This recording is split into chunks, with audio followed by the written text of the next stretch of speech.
A dog with no name. A man with no way out.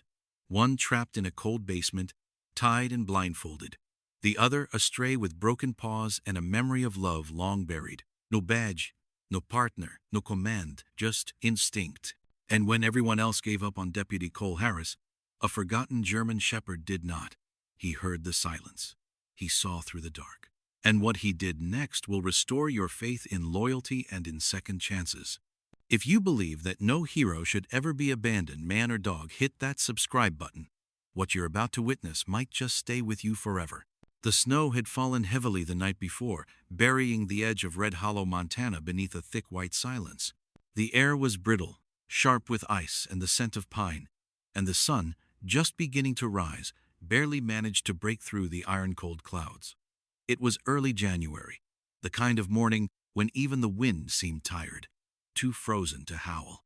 At the town's northern outskirts, past the railroad tracks and the broken fencing of what once had been a logging supply yard, stood an abandoned warehouse, 3 stories tall, its red bricks flaking from years of weather and neglect. Windows were shattered or boarded up with warped plywood, and a chain-link fence half-collapsed warned off trespassers with rusted no-entry signs. Through this ghostly landscape padded a figure that didn't belong. A German shepherd, ribs visible beneath his patchy coat, moved with cautious determination.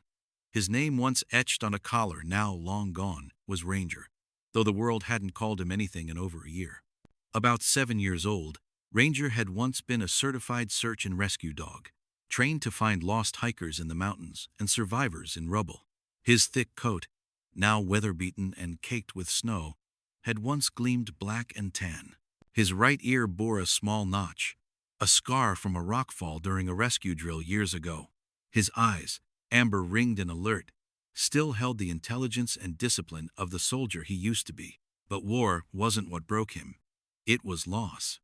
He'd been with Officer Sarah Grady, a tall, sharp-eyed woman with sunbar skin and a voice like gravel softened by kindness. Sarah had been his partner, his handler, and his home. When she died in an apartment fire trapped during an evacuation gone wrong, something in Ranger shattered. He'd tried to pull her from the burning beams until his paws bled, but the fire claimed her. And when the department took him in, something inside him refused to stay. One night he slipped away into the woods and never came back. Now living off scraps and instinct, Ranger was just another stray ghost in the outskirts of town. But that morning, something caught him. A sound. A whimper. Not from a fox or squirrel or wounded deer. No, this was human. Low, weak, desperate. He stopped, head cocked. It came again, muffled by wood and snow. Rare's ears twitched. He stepped toward the warehouse, nose working furiously. The scent struck him hard. Blood, sweat, and fear. Human. He crept along the side of the building, paws silent in the snow, until he found a crack in a basement window, barely big enough to breathe through. He pressed his snout against the glass, warm breath fogging it slightly. Inside, illuminated only by a flickering bulb strung from a frayed wire, was a scene that rooted Ranger in place. A man was tied to a chair in the center of a concrete room. His head drooped forward, a black cloth wrapped tightly around his eyes. His wrists were bound with rough cord, his knuckles scraped and bleeding. His badge was gone, but his uniform shirt was still intact, muddy, torn, but recognizable. This was Deputy Cole Harris, and Ranger knew it. Cole was 30, lean, and fit with a closely cropped brown beard and short dark hair now matted with sweat. The town had plastered his photo across every pole and shop window for 3 days. Ranger had seen them. He hadn't understood the words, but he understood urgency. Scent never lies. And the man inside smelled of pain, but also strength. Something familiar, the same steadiness Sarah used to carry. Inside the room, Cole stirred. A faint moan escaped his lips. Ranger growled softly. Instinct, not menace. Cole's head shot up. He couldn't see, but he heard it. Heard someone. His voice was rough. "Who's there?" he rasped. "Please help me." Rare's paws scratched at the frosted glass. Cole froze. The growl came again, this time softer. "Dog," he whispered. "Is that God? Is that a dog?" In that instant, something changed in Ranger. The old training clicked into place. This wasn't just a man in pain. This was a rescue, a mission, and he was the only one who could carry it out. He pawed again harder, but the window didn't budge. The room was sealed and the walls too thick. The scent of blood and mildew curled in his nostrils. He couldn't get in. Not yet. But he could remember. He could return. Footsteps. Ranger backed away from the glass. Inside, Cole tensed.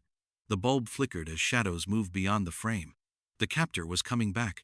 Ranger melted into the shadows. Several blocks away, closer to the edge of Main Street, a woman exited a small metal building that read Bennett Animal Clinic in chipping blue paint. Lisa Bennett, 28, was short, pale-skinned, with a mess of strawberry blonde curls tied in a loose bun. Freckles dusted her nose and her boots were scuffed with mud.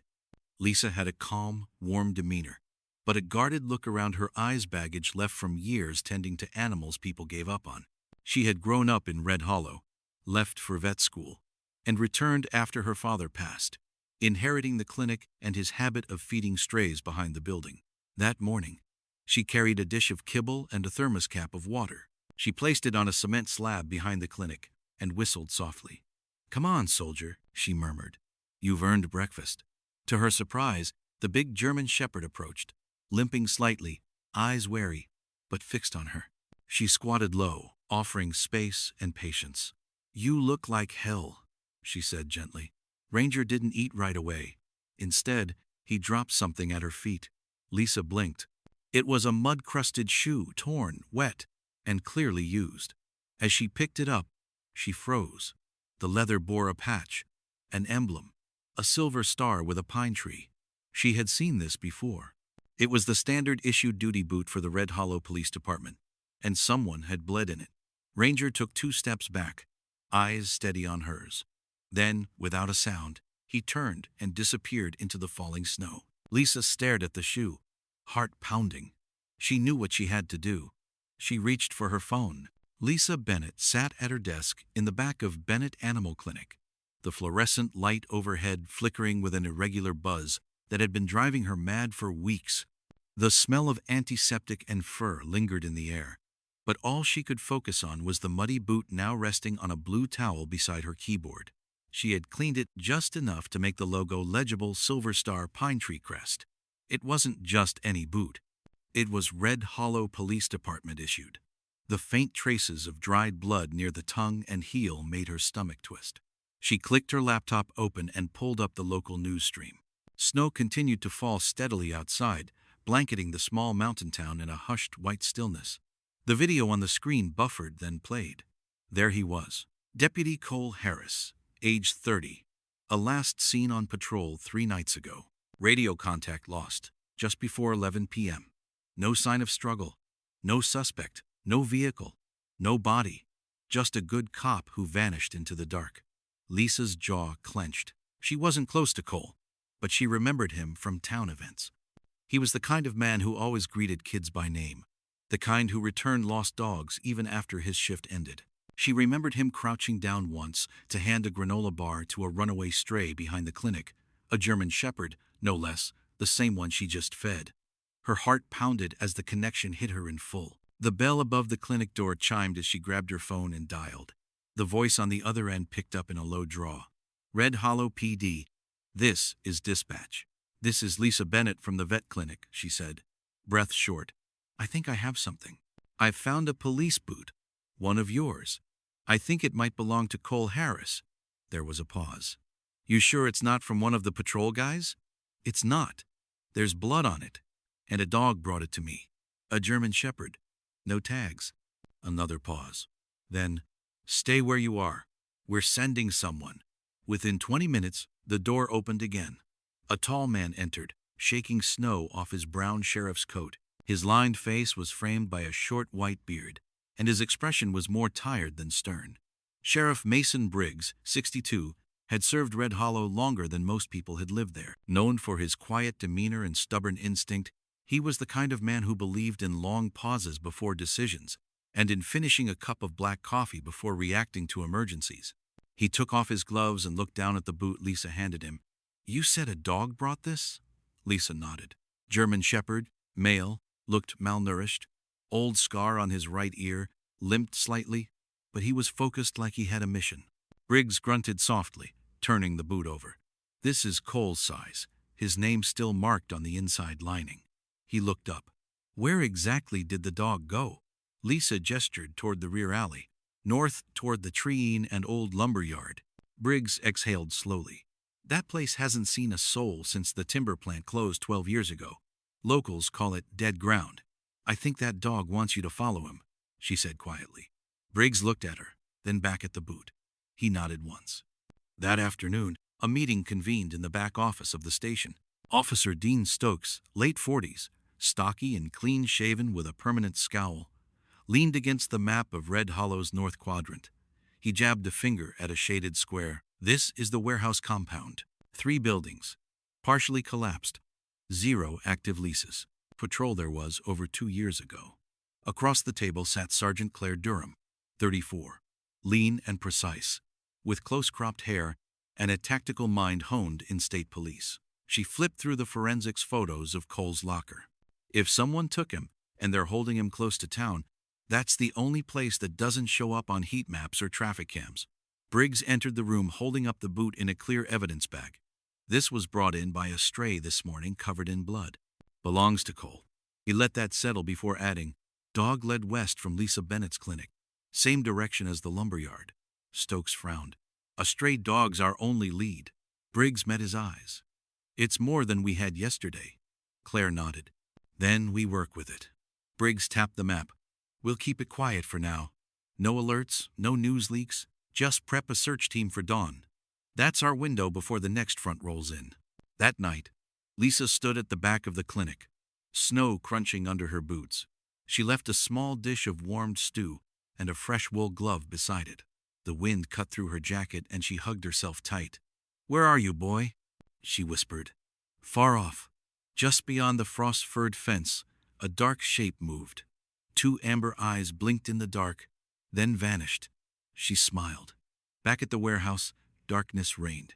Cole's head sagged forward. His limbs were numb from the cold, and rope burns stung his wrists. Every breath felt heavier. The room smelled of oil and damp wood. He didn't know how many days had passed, but he remembered the footsteps, the voice, the one who fed him barely enough to survive, who muttered about justice and punishment, and how men like you always lie. He heard the faintest scratch. Then again, near the wall, a low growl followed. He straightened, heart pounding. You came back, he whispered, eyes still blindfolded. I knew you would. The dog whined softly, and outside a storm was building. The cold seeped in through every crack of the concrete walls like an invisible tide rising through the bones. Deputy Cole Harris lay slumped forward in the chair, arms bound tight behind his back, the ropes biting into skin rubbed raw. A strip of cloth remained tied across his eyes, too tight to be accidental. The blindfold made the darkness feel deeper, like a second prison layered on top of the first. The room had no windows, only a flickering ceiling bulb that hummed faintly with electricity, its light barely reaching the floor. The air smelled of old wood, metal, rust, and damp cloth. But beneath that, something else lingered. Sweat, oil, blood, and something faintly sweet, like the scent of pine mixed with fear. Cole stirred. His lips were chapped, his jaw sore. A part of him had stopped counting the hours or days. He wasn't sure anymore. The last memory he had before waking here was the sound of tires on gravel and the sudden violent jolt when something struck the side of his cruiser. Then pain, then black. A sound broke through the stillness. It was soft, too soft to be human. Nails clicking lightly against concrete. Then a soft exhale, warm and close. Cole stiffened. Is someone there? He croaked, voice brittle from thirst. No answer, just a presence. Something close, watching. Then he felt it. A warm tongue against his wrist. Quick, careful, deliberate. Cole gasped and jerked in surprise. Wait. Hey, dog. His words came out and uncertain. He held still, heart hammering. The tongue came again, this time licking gently at the rope as if testing it. Cole went completely still. He knew that kind of behavior. It wasn't wild. It wasn't panicked. This was training. This was deliberate. Another sound followed. the soft grind of claws against the cement as the dog repositioned. Cole felt fur brush his leg and then something nudged the blindfold. Teeth, soft but firm. They caught the edge of the cloth. The knot had been tied badly. Slowly, carefully, the pressure increased. And suddenly light, dim, pulsing, hazy light, but enough to make Cole recoil and squint. His vision burned with the sudden contrast, and everything swam for a moment. But when his eyes finally adjusted, he saw him, a German shepherd. The dog was lean but powerful, his black and tan coat matted with mud and snow, the fur along his spine ragged from exposure. He had a visible limp in his rear leg, and his ears were nicked. His eyes, though, were alert and bright, a deep amber ringed with old sadness.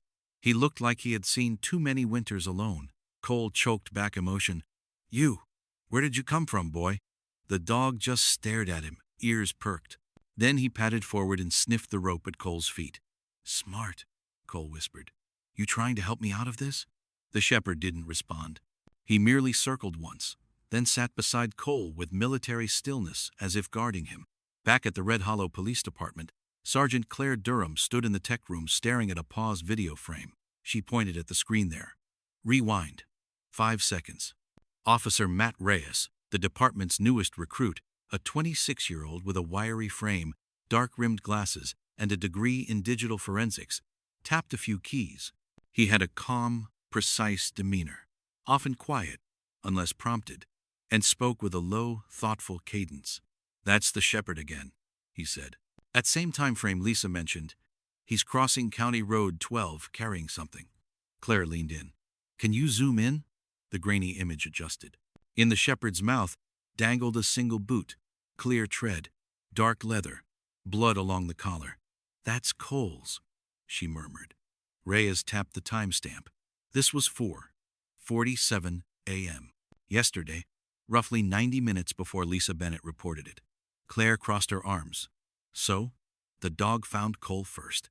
Briggs entered the room at that moment, snow still clinging to his shoulders. "What are we looking at?" Claire pointed. "Evidence. That dog's not just scavenging. He's leading us." Briggs studied the screen, then looked at the wall map. "That intersection's a mile southeast of the old lumber compound. Matches her story," Sir Reyes said. "I dug into archived canine files. There was a shepherd that fits the physical description, former search and rescue. Name was Ranger. Partnered with Officer Sarah Grady before she died 2 years ago." Briggs tilted his head. "That the dog that went missing after the fire?" Reyes nodded. "Records say he ran off during the funeral week. Never seen again." Claire added, "If that's him, he didn't forget how to save people." Briggs looked back at the monitor. "Prep a drone unit.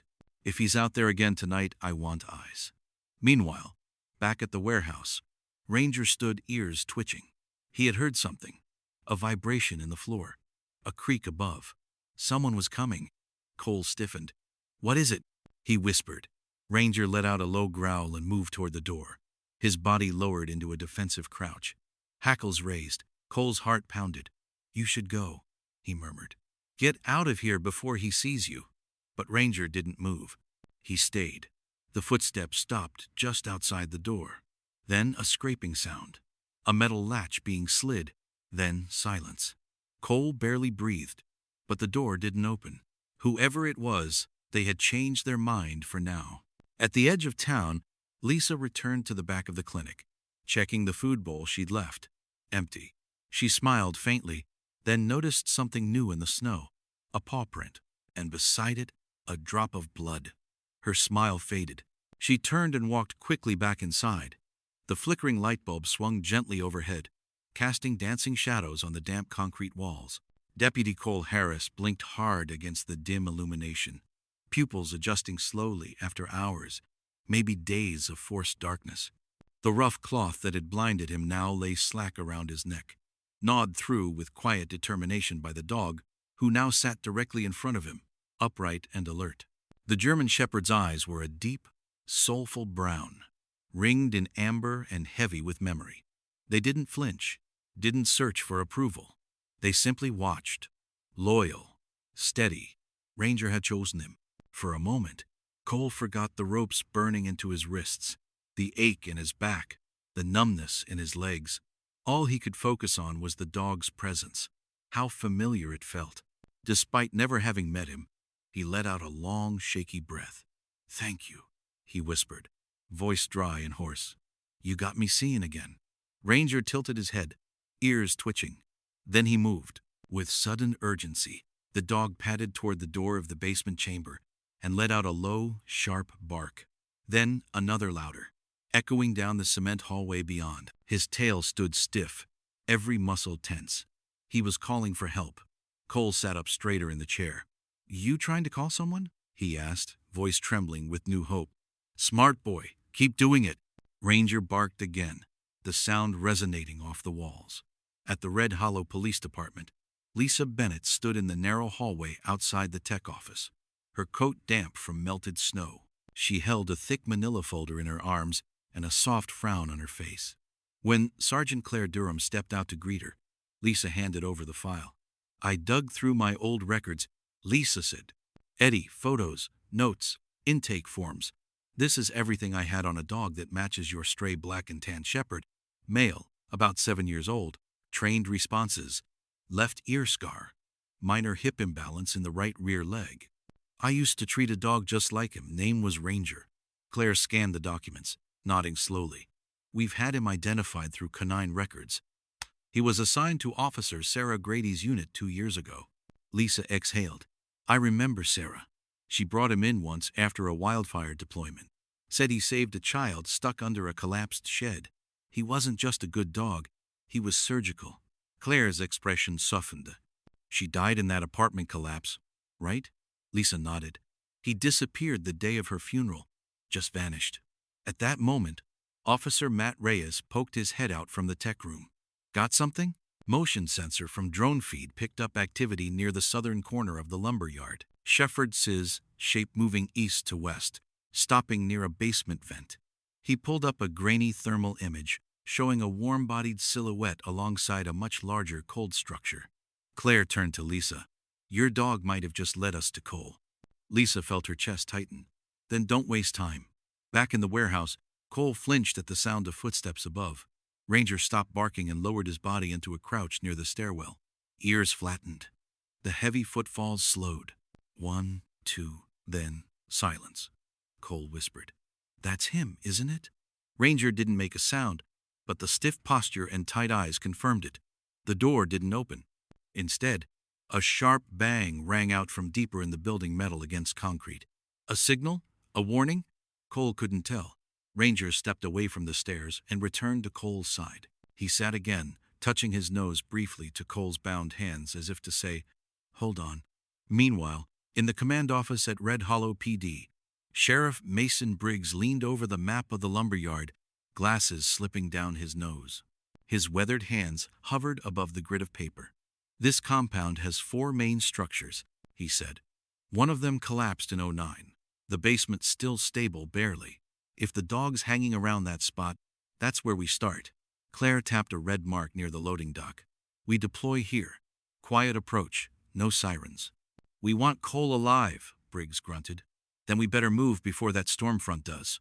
The door creaked open behind them, and Deputy Aaron Leach stepped inside. Mid-30s, red-bearded and solidly built, known for being cautious but meticulous. "Teams assembled and ready," he said. "We've got drone eyes, 2 kinds, and thermal scope kits." Briggs nodded. "Let's go get our man." Outside, the wind had picked up. A gray wall of snow rolled over the mountains like an invading army. In the basement, Ranger whimpered low and sharp, nervous energy vibrating through his body. Cole leaned his head back against the wall. His voice cracked. "You're not just any stray, are you?" Ranger looked at him. Cole smiled. Faint, but real. "You were trained for this. For people like me. You picked me." The dog licked his hand. Cole felt something rise in his chest. Hope fragile and sharp. He closed his eyes and waited. Wind screamed against the rusted aluminum siding of the abandoned lumber warehouse, slicing through every cracked window and loose shutter. Snow danced in sharp spirals across the half-bee-buried loading docks, as evening light began to fade behind the fur-covered hills of Red Hollow. The town below was quiet. Christmas lights still hung from gutters, flickering weakly through the storm. But up here in the forgotten quarter, only shadows moved. In the concrete basement, the bulb overhead swung slightly, reacting to distant footsteps. Slow, deliberate, weighted with intent. Cole Harris, still tied and sore, lifted his head slightly. His eyes narrowed as he caught the rhythm of the boots overhead. He'd heard them before. The captor was coming back. Ranger crouched low in the corner, tucked behind a rusted metal shelving unit. His tan and black coat blended with the dusty shadows, and his breath came low and slow. Every hair along his spine was raised. The scent that had entered the building minutes earlier was one he knew by now, pungent with rage, sweat, and stale cigarette smoke. The smell of something wrong. The door opened with a long groan. And then he entered. Ray Morton, late 50s, heavy-set with hunched shoulders and deep-set eyes, stepped inside holding a flashlight and a tray of food. His jeans were oil-stained and his flannel coat frayed at the sleeves. He had a disheveled beard and thinning black hair slicked back. A long scar ran down his left jawline, an old injury from his security days. Once a night guard at a mental health facility, Rai had a history: assault, unstable behavior, and multiple accounts of threatening behavior toward coworkers. His dismissal had come after a breakdown, but he'd faded into the outskirts of Red Hollow, living in trailers, taking odd jobs, and collecting strange grievances. Now he stood in front of Cole, eyes scanning his face with unreadable intensity. "You sleeping?" Rai asked, setting the tray down. "Bet you're hungry, deputy. I've been generous, haven't I?" Cole said nothing. His throat burned, and he knew better than to provoke. Ray's eyes narrowed. "You were always smiling on your patrols. Like you was better than us. Like you knew something we didn't. Now look who's blind and tied." He leaned in close. "You know why you're here?" Cole didn't answer. Ray huffed. "You're here because you enforce their rules, not truth, not justice. You forgot people like me existed." In the corner, Ranger shifted slightly. His body trembled, not with fear, but with restraint. His amber eyes locked on Ray's belt, where a box cutter hung in a leather pouch. Ray stood again, walking slowly around Cole. "Funny how folks forget the quiet ones, but I never forget." He circled toward the back of the room, muttering something under his breath. That's when Ranger moved. Silent as vapor, he crept along the far wall, placing each paw with surgical care. Rai didn't see him. Outside, the snowstorm had eased to a soft flurry, though clouds still bruised the sky. Just beyond the fence perimeter of the lumber yard, two unmarked SUVs idled with lights off. Inside, Sheriff Mason Briggs crouched over a handheld tablet, watching thermal feedback from the drone unit. His brow was furrowed beneath his wool-lined cap, breath visible in the cold air.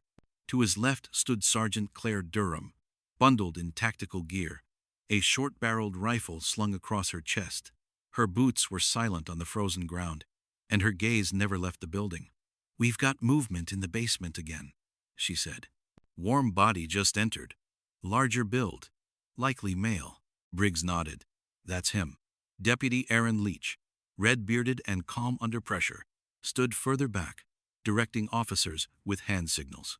"East access door is still sealed," he reported, "but we found a trail boot prints and paw prints coming from the slope by the old loading ramp. Dog and man could be our stray and Cole." Briggs adjusted his radio. "Team Alpha holds. We go on my mark. No gunfire unless fired upon. We want Cole breathing." Claire's voice was steel. "Copy that." Inside the warehouse, Rai was talking again. "This place," he said, waving a hand toward the mold-stained ceiling, "used to be full of men like me. Hard work, quiet nights. Nobody cared. Then they shut it down. Sent us home with nothing but a pat on the back. You know who didn't lose their job?" He leaned in close again. You're kind." Ranger stepped one paw forward. Cole, watching from the edge of his vision, whispered under his breath, "Not yet. Not yet." Ray turned. His eyes landed on the dog. He froze. "What the?" Ranger stood completely still. Ray's face twisted. "You again?" Cole's breath caught. Ray stepped forward slowly, reaching toward his belt. "I thought I saw you last night." Rare's lips peeled back just enough to reveal teeth. Rai growled. "You bring someone with you." "Mutt, huh?" "Someone out there with a badge." Then came the bark. One loud, commanding. It echoed through the building, and with it voices outside. "Police! Come out with your hands where we can see them." Ray spun around, panic lighting his features. No, no, no, no. He grabbed Cole's collar, jerking him sideways, but Ranger was already airborne. He struck Ray full in the chest, teeth aimed not to maim, but to disarm. The two crashed to the floor. The box cutter clattered out of Ray's reach. Cole tumbled sideways, heart racing. Ranger growled low, standing over Ray's chest. Then the door slammed open, flashlight beams slicing through the room. "Freeze!" Claire's voice cut through the air like a blade. Briggs followed her in, weapon drawn. Leach rushed to Cole and started untying him. "We got you, deputy. You're safe now." Cole blinked hard. "The dog? He brought you." Briggs looked at Ranger, still standing guard over Ray, whose arms now lay limp at his sides. "Good boy," he murmured. The scent of antiseptic hung thick in the air, mingling with the sterile brightness of the hospital room. It was quiet, save for the beeping of machines and the occasional crackle of the overhead speaker announcing visiting hours. Cole Harris stirred under the thin blanket, his right arm bandaged at the wrist and IV lines running from the crook of his elbow. The dull ache in his ribs reminded him of how close it had come, how close everything had come to ending in that cold, rotting basement. But more than the bruises or the hunger, it was the silence that rang loudest now. The silence left behind by the absence of the dog who had saved his life. A knock came at the door, followed by the creak of it opening. Sheriff Mason Briggs entered, snow still caught in the creases of his long brown coat. His weathered face bore the lines of another sleepless night, and his gray eyes carried something softer than usual as he approached the bed. He was followed by Sergeant Claire Durham, her posture as straight and composed as always, though the tightness around her mouth suggested lingering adrenaline. "Morning, deputy," Briggs said, pulling a chair closer. "How are you feeling?" Cole pushed himself upright slightly. "Like I went 10 rounds with a wood chipper." Claire smiled faintly. "Good means you're still yourself." "Ray?" Cole asked, already guessing the answer. "In custody," Briggs replied. "He's not talking much, but we've started piecing things together. He mentioned someone," Cole said, voice lower now. "Said he bought a replacement." "He wasn't acting alone." Claire nodded. "He said something about a man in a white van. Said the man promised him a child who could replace Jessica." "Jessica?" Cole asked. "His daughter," Briggs answered.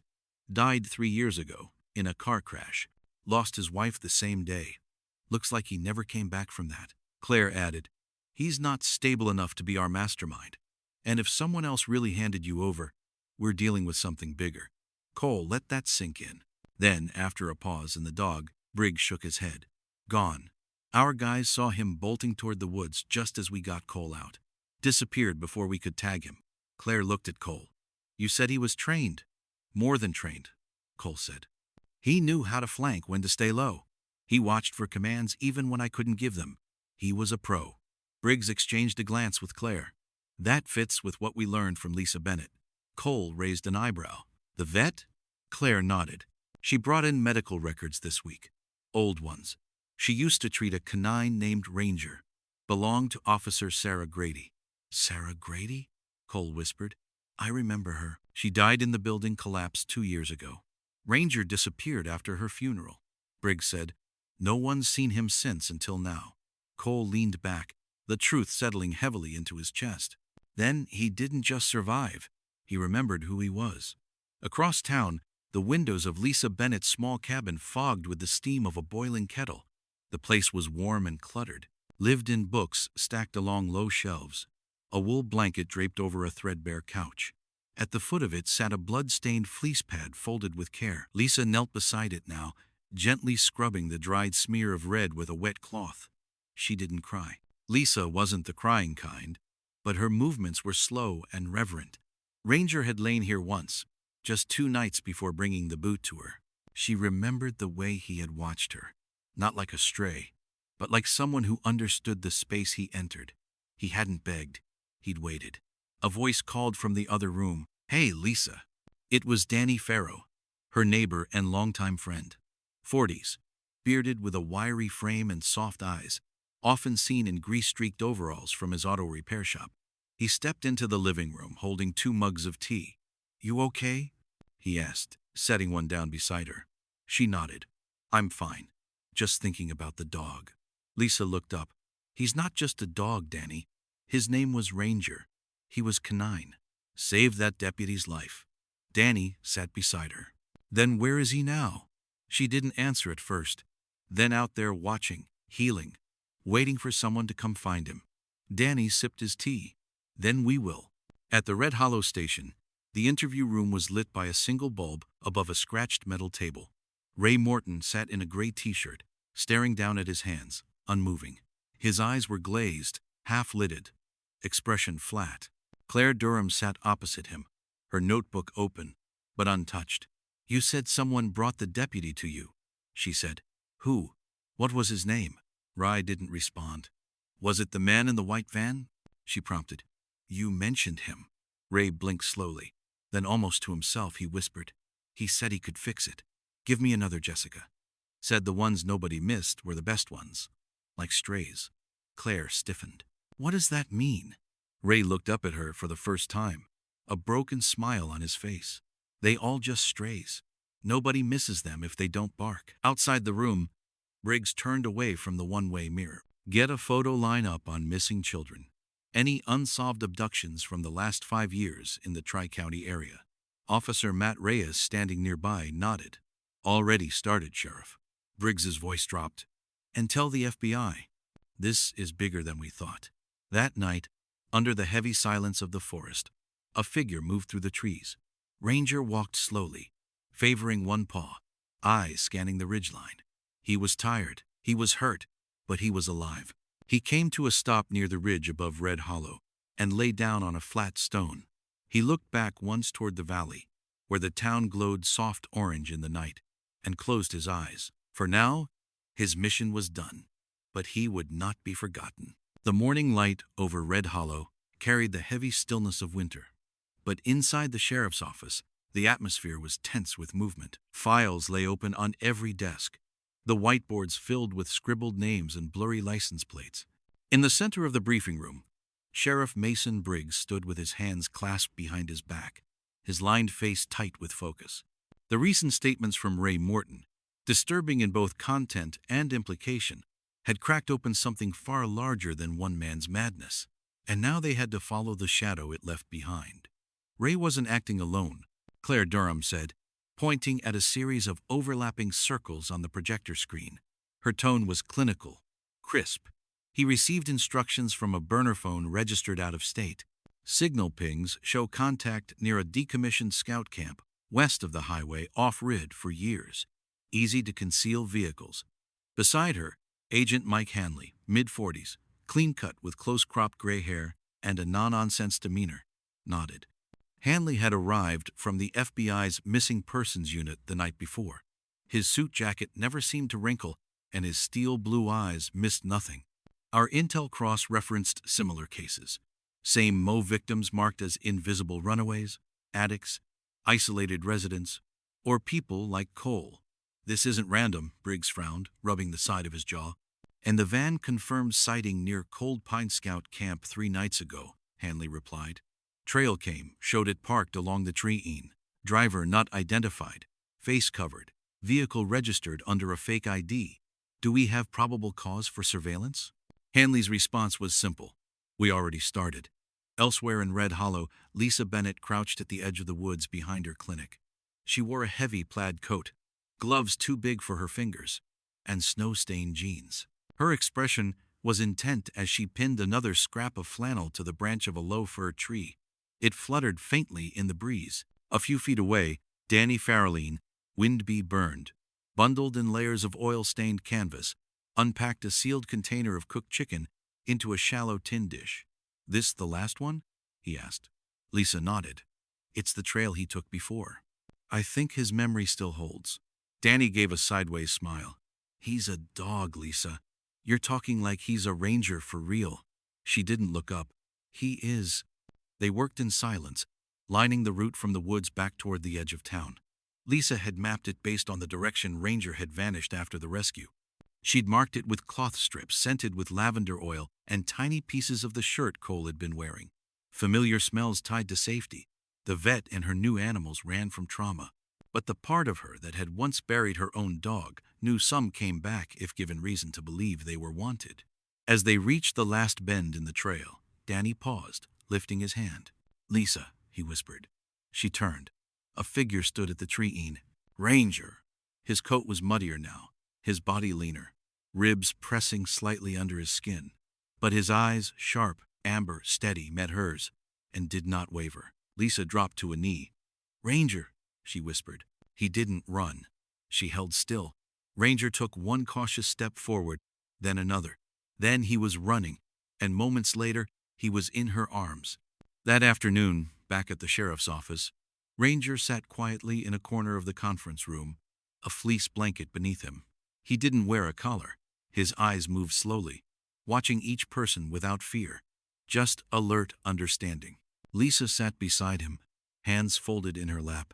Across the table, Briggs, Claire, Agent Hanley, and Officer Reyes reviewed documentation. "Microchip match," Reyes said, pushing forward a digital scan. "Registered as Canine RG-17, call name Ranger. Deployed under Officer Sarah Grady, deemed MIA 2 years ago." Claire looked toward the dog, and somehow he never forgot who he was. Hanley added, "Dogs like this don't revert easily. They either break or keep going." Briggs leaned back in his chair. "He didn't just keep going. He brought one of ours home." Lisa reached out and gently rested her hand on Ranger's back. He didn't flinch. "That's why I'm asking to keep him for now," she said. "At least until you decide what happens next." Briggs nodded. "Done. But I want him accessible. He's not just a witness. He might be our best lead." Later that evening, Cole Harris walked up the steps of Lisa's porch, still in his hospital clothes, a fleece-lined jacket over his shoulders. He moved slowly, favoring his left leg, but there was a steadiness to him that hadn't been there before. Lisa met him at the door, ushering him inside. "He's in the back," she said. Cole stepped into the living room. Ranger lay near the fireplace, dozing. As Cole approached, the dog stirred, lifting his head. For a long moment, they just looked at each other. Cole knelt despite the strain. "Hey," he said softly. Ranger pushed himself up, padded forward, and rested his head against Cole's chest. Lisa watched from the hallway, her eyes warm but distant. She let them have their moment. When Cole finally stood again, he looked at her. "He remembers, I know," she replied. They sat on the couch. Lisa pulled a blanket over her knees. "Did I ever tell you I had a dog once?" she said after a pause. "When I was 19. Lab mix. Smart, sweet, saved my life in a fire, but the smoke took him. I think I never stopped looking for him in every animal I treated after that.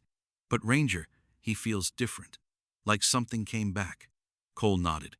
"Maybe he's not just here to help me. Maybe he's here to finish what Sarah started." And neither of them spoke for a while. Outside, the snow began to fall again. But inside, for once, the silence didn't feel cold. The sun crested over the pines of Red Hollow with a brilliance that seemed almost ceremonial, burning the frost from rooftops and setting the windows of the sheriff's office aglow. Inside, a quiet urgency buzzed through the hallways. Agent Mike Hanley stood at the center of the operations room, one hand resting on the edge of the map code table. "It's happening today," he said, voice low but steady. Coordinates locked, 2 hours before the handoff. Sheriff Briggs, grayer now than just weeks before, gave a sharp nod. Everyone's briefed. No mistakes.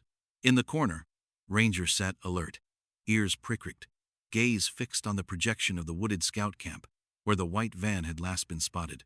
Though the dog made no sound, his presence felt like a heartbeat in the room, calm but electric. Beside him, Cole Harris, still in recovery, but upright, rested his hand lightly on Rez's back.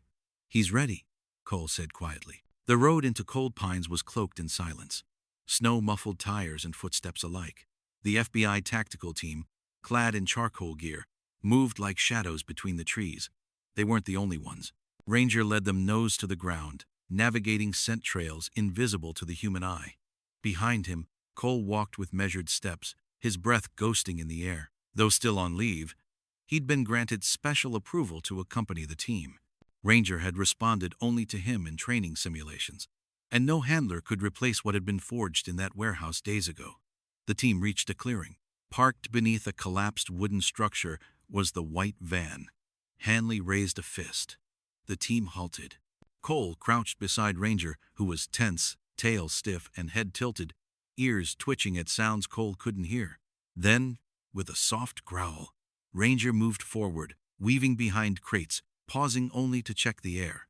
A door creaked. A man stepped out of the van, tall, wiry, his face obscured by a ski mask.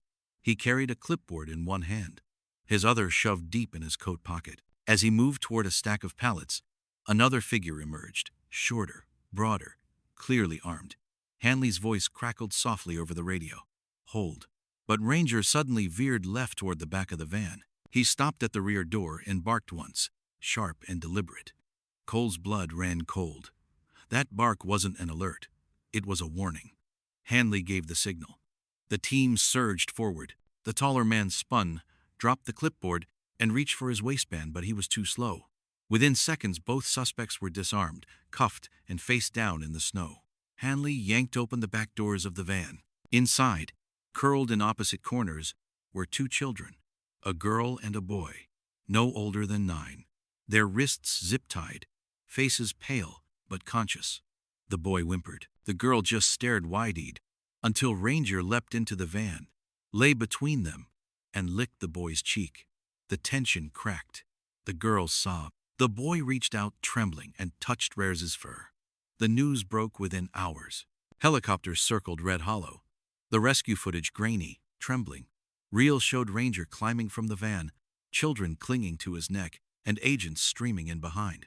National anchors spoke his name like it was a legend.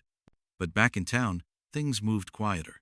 Cole sat beside Sheriff Briggs on the station steps, watching as Lisa arrived in her pickup. She wore a dark green parka, her auburn hair braided back, a subtle smile tugging at her lips. In the passenger seat, a tote of dog blankets and a cooler of food. Ranger trotted out to meet her and sniffed the tote approvingly. "He likes salmon," she teased. "Now you tell me," Cole replied, rising to greet her. Briggs stepped forward, clearing his throat. "Lisa Bennett, on behalf of Red Hollow and the state of Oregon, thank you for your contribution to the safe return of Ranger and the identification of multiple victims." Lisa gave a modest nod. "I just fed a stray." Briggs shook his head. "No, you fed a soldier." That weekend, in the grassy lot behind the sheriff's office, a small platform had been set, folding chairs arranged in neat rows. The wind was cold, but the sun stayed bright. It was not a formal event, but the people of Red Hollow came anyway.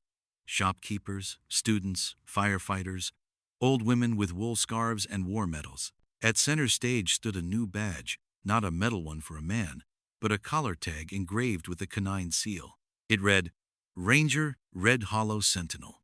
Cole stepped forward in full uniform for the first time since his return. Though his stride still carried a limp, his spine was straight.